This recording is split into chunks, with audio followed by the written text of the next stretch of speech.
শুভ সন্ধ্যা। Share বাজারের মূল খবর ডেইলি মার্কেট আপডেটে আপনাদের স্বাগতম। ডিএসই সামান্য 4.45 পয়েন্ট বা 0.08% হারিয়ে 5,375 পয়েন্টে অবস্থান নিয়েছে। বাজারে লেনদেনের পরিমাণ দাঁড়িয়েছে 767 কোটি টাকা, যা আগের কার্যদিবসের তুলনায় 19.61% কম। ব্যাংক খাতের ইসলামী ব্যাংক ও ব্র্যাক ব্যাংক, টেলিযোগাযোগ খাতের গ্রামীণফোন এবং শিল্প খাতের ওয়ালটন হাইটেক মূলত বাজারের পতনে মূল ভূমিকা রাখে। অন্যদিকে ওষুধ ও রসায়ন খাতে বেক্সিমকো ফার্মা ও কোহিনুর এবং চামড়া খাতের লেগাসি ফুটওয়্যার বাজারের উত্থানে মূল ভূমিকা রাখে, ফলে সূচক স্থিতিশীল থেকেছে। খাতভিত্তিক লাভ লোকসান অনুসারে চামড়া খাত সর্বোচ্চ 1.55% বৃদ্ধি পেয়েছে, টেক্সটাইল খাত দ্বিতীয় সর্বোচ্চ 0.76% বৃদ্ধি পেয়েছে। অন্যদিকে টেলিযোগাযোগ খাতে সর্বোচ্চ 0.82% পতন হয়েছে। আজকের শীর্ষ 20 ক্ষতিগ্রস্ত কোম্পানির মধ্যে 11টি ছিল বিমা খাতের।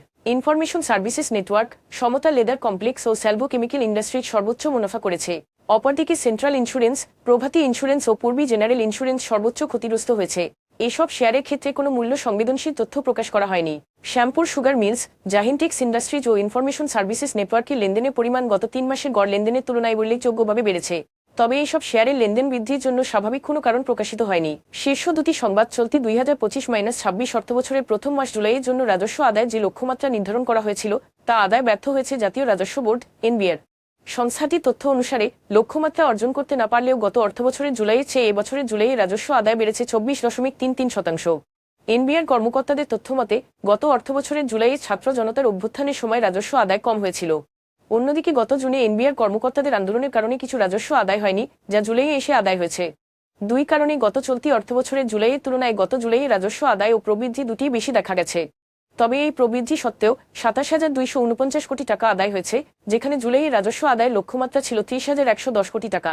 সে হিসাবে রাজস্ব আদায় ঘাটতি হয়েছে 9.5%, অর্থাৎ 2,861 কোটি টাকা।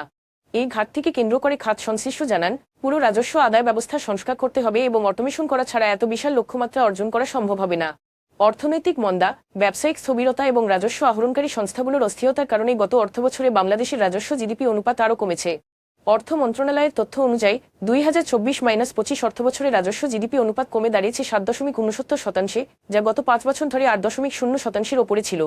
কর জিডিপি অনুপাতও কমে গেছে, 2025 অর্থবছরে দাঁড়িয়েছে 6.7%, যা আগের বছর ছিল 7.39%। রাজস্ব বোর্ড কর্মকর্তারা মনে করছেন, কর রাজস্ব আদায়ের এই 10 আইএমএফ এ পরবর্তী মূল্যায়ন মিশনের সময় সরকারকে অস্বস্তিকর অবস্থায় ফেলতে পারে। এই নিম্নমুখী ধারা স্পষ্ট বার্তা দেয় যে দুর্বল দেশীয় রাজস্ব আহরণ বাংলাদেশের উন্নয়ন যাত্রার প্রধান অন্তরায় হয়ে দাঁড়িয়েছে। তাই সময়োপযোগী রাজস্ব প্রশাসনের সংস্কারমূলক পদক্ষেপগুলো এবং শক্তিশালী কর জিডিপি এখন সময়ের দাবি। আজ এ পর্যন্তই, ধন্যবাদ।